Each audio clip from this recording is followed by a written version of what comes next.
ನಮಸ್ಕಾರ.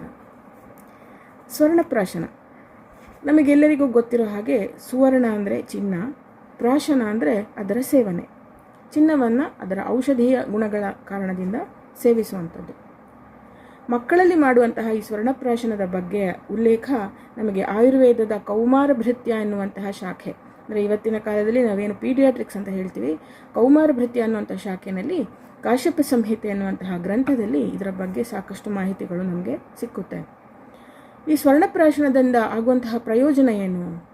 ಇವತ್ತಿನ ಕಾಲದಲ್ಲಿ ನಾವೇನು ಇಮ್ಯುನೈಸೇಷನ್ ಅಂತ ಕರಿತೀವಿ, ಮಕ್ಕಳನ್ನು ಅನೇಕ ರೋಗಗಳಿಂದ ನಾವು ದೂರವಿರಿಸಲಿಕ್ಕೋಸ್ಕರ ಮಾಡುವಂತಹ ಒಂದು ಕ್ರಮ ಏನಿದೆ, ಅದನ್ನು ಸ್ವರ್ಣಪ್ರಾಶನದಿಂದ ಮಾಡಲಾಗ್ತಿತ್ತು. ಇಮ್ಯುನೈಸೇಷನ್, ರೋಗ ನಿರೋಧಕ ಶಕ್ತಿಯನ್ನು ವರ್ಧಿಸೋದಲ್ಲದೆ ಇದರಿಂದ ಇನ್ನೂ ಅನೇಕ ಲಾಭಗಳಿದ್ದಾವೆ. ಕಾಶ್ಯಪ ಸಂಹಿತೆಯಲ್ಲಿರುವಂತಹ ಒಂದು ಶ್ಲೋಕ ಹೀಗೆ ಹೇಳುತ್ತೆ: ಸುವರ್ಣಪ್ರಾಶನಂ ಹಿ ಏತತ್ ಮೇಧಾಗ್ನಿ ಬಲವರ್ಧನಂ ಆಯುಷ್ಯಂ ಮಂಗಲಂ ಪುಣ್ಯಂ ವೃಷ್ಯಂ ವರ್ಣ್ಯಂ ಗ್ರಹಾಪಹಂ ಅಂತ. ಮೇಧ ಅಂದರೆ ಬುದ್ಧಿಶಕ್ತಿ. ಮಕ್ಕಳಲ್ಲಿ ಇಂಟೆಲೆಕ್ಚುವಲ್ ಕೆಪಾಸಿಟೀಸ್, ಮೇಧಾಶಕ್ತಿ, ಬುದ್ಧಿವಂತಿಕೆಯನ್ನು, ರೀಸನಿಂಗ್, ನೆನಪಿನ ಶಕ್ತಿ, ಈ ರೀತಿಯ ಶಕ್ತಿಗಳನ್ನು ವರ್ಧಿಸಲಿಕ್ಕೋಸ್ಕರ ಕೂಡ ಸ್ವರ್ಣಪ್ರಾಶನ ಬಹಳ ಸಹಕಾರಿಯಾಗಿರುತ್ತೆ.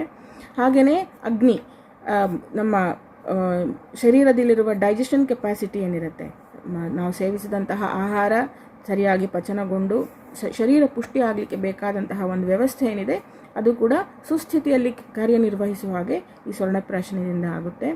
ಹಾಗೆ ಬಲ, ಶಾರೀರಿಕ ಬಲವು ಉತ್ತಮಗೊಳ್ಳುತ್ತೆ. ಮೇಧಾಗ್ನಿ ಬಲವರ್ಧನಂ ಆಯುಷ್ಯಂ, ಇದು ಆಯುಷ್ಯಕಾರಕವೂ ಹೌದು.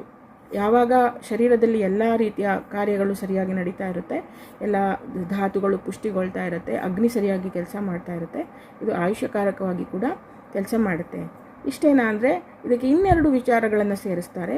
ಮಂಗಲಂ ಪುಣ್ಯಂ ಅಂತ, ಇದು ಶುಭಕಾರಕವೂ ಹೌದು. ಇದಕ್ಕೆ ಕೇವಲ ಶಾರೀರಿಕವಾದ ಶಾರೀರಿಕ ದೃಷ್ಟಿಯಿಂದ ನೋಡಿದರೆ ಮಾತ್ರ ಪ್ರಯೋಜನಗಳಲ್ಲದೆ ಇದು ಮಂಗಳಕಾರಕವೂ ಆಗಿರುತ್ತೆ.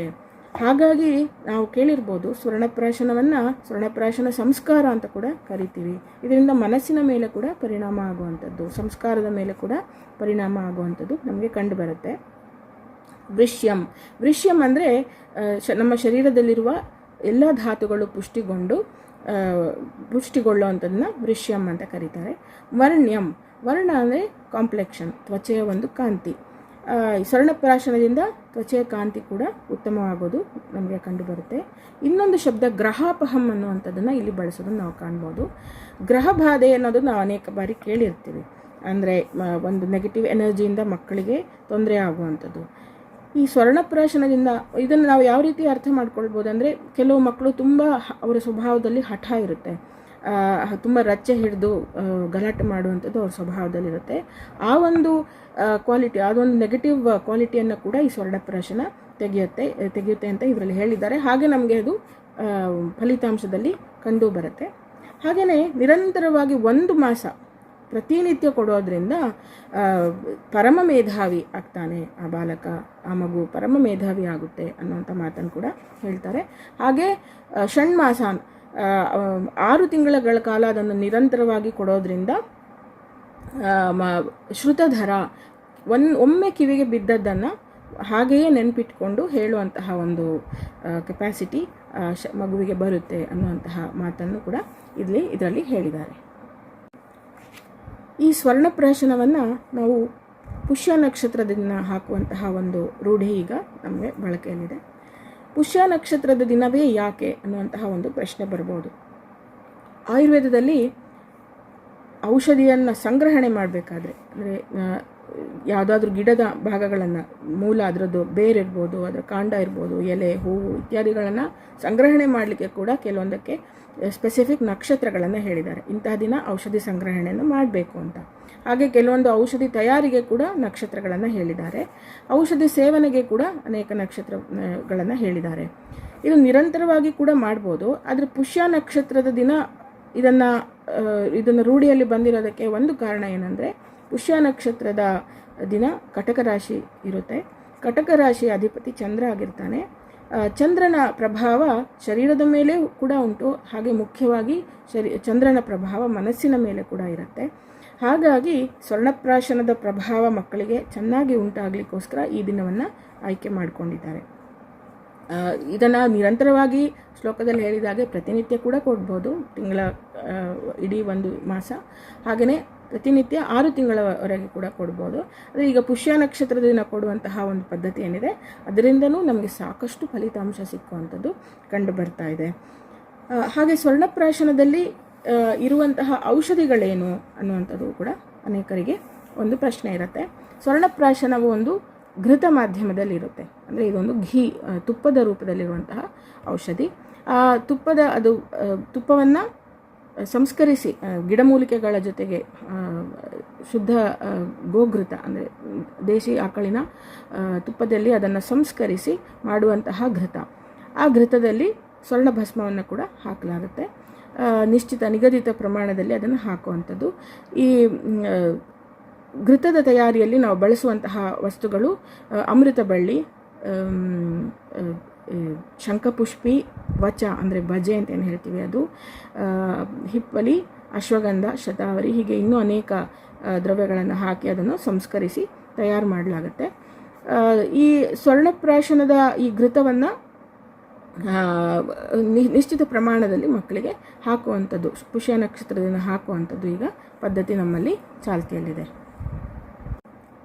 ಸ್ವರ್ಣಪ್ರಾಶನವನ್ನು ಯಾವ ವಯಸ್ಸಿನ ಮಕ್ಕಳಿಗೆ ಹಾಕ್ಬೋದು? ಇದನ್ನು ನವಜಾತ ಶಿಶುವಿನಿಂದ 16 ವರ್ಷದ ಮಕ್ಕಳವರೆಗೂ ಇದನ್ನು ಹಾಕ್ಬೋದು.